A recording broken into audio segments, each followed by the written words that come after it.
Hello all, welcome back to wonders of నందు. నేను మీ మంజును. ఈరోజు వీడియోలో chicken 65 spicy crispy restaurant taste రావాలంటే ఈ వీడియో కంపల్సరీ చూడాల్సిందే. ఎటువంటి ఫుడ్ కలర్ వాడకుండా ఇంట్లో చాలా ఈజీగా 10 నిమిషాల్లో ఎలా తయారు చేయాలో చూపిస్తాను. ముందుగా 300 గ్రామ్స్ బోన్లెస్ చికెన్ తీసుకున్నాను. చికెన్ని శుభ్రంగా కడిగేసుకొని వాటర్ లేకుండా ఒక బౌల్లోకి తీసుకొని ఇందులోకి రుచికి సరిపడినంత సాల్టు, 2 స్పూన్స్ మైదా పిండి, 3 స్పూన్స్ కార్న్ఫ్లోర్, టీ స్పూన్ మిరియాల పొడి, ఒక ఫుల్ ఎగ్ వేసుకొని దీన్ని మంచిగా కలుపుకోవాలి. ఒక ఫుల్ ఎగ్గును తీసుకుంటే మనం వాటర్ యాడ్ చేయకుండా సరిపోతుంది. మీరు కొంచెం ఎగ్ వేసుకుంటే కొన్ని వాటర్ యాడ్ చేసుకొని చికెన్ని బాగా మసాజ్ చేయండి. ఈ చికెన్ని హాఫ్ అన్ అవర్ పాటు అలాగే వదిలేసి తర్వాత డీప్ ఫ్రైకి సరిపడా ఆయిల్ పెట్టేసుకొని బాగా హీట్ అయిన తర్వాత మంటని మీడియం ఫ్లేమ్లో పెట్టుకొని ఒక్కొక్క ముక్కను యాడ్ చేసుకొని గోల్డెన్ బ్రౌన్ కలర్ వచ్చేంత వరకు ఫ్రై చేసుకోండి.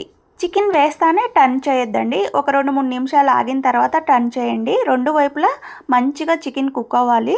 మీరు చికెన్ని మరీ చిన్న ముక్కలుగా కాకుండా చూసుకోండి. మీడియం సైజులో అయితే చికెన్ చక్కగా కనపడుతుంది.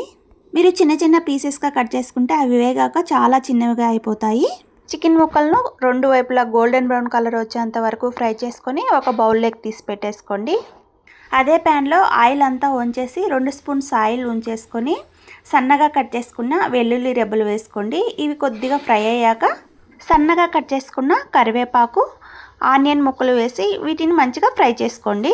ఇందులోనే పచ్చిమిర్చి ముక్కలు కూడా వేసి ఇవి ఆనియన్ ముక్కలు గోల్డెన్ బ్రౌన్ కలర్ వచ్చేంత వరకు వేయించుకున్న తర్వాత ఇందులో teaspoon garam masala, teaspoon ధనియా పౌడర్, కొద్దిగా ఉప్పు, ఇందులోనే టీ స్పూన్ కారం వేసి ఈ నూనెలో ఈ మసాలాలన్నీ కాసేపు వేయించుకోండి.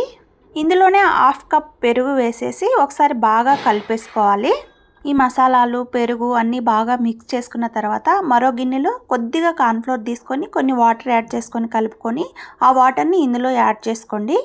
3 మినిట్స్ పాటు దీన్ని అంతటిని ఒకసారి బాగా ఉడికించుకోండి. ఇప్పుడు ఇందులో మనం ముందుగా ఫ్రై చేసి పెట్టుకున్న చికెన్ని వేసుకొని కలుపుకోవాలి. అంతే అండి, ఇంట్లోనే restaurant style spicy chicken 65 ready. చూస్తుంటే మౌత్ వాటరింగ్ వస్తుంది కదా. మీకు ఈ వీడియో నచ్చితే ఒక లైక్, షేర్, కామెంట్ చేయండి. ఇంకో వీడియోలో కలుద్దాం.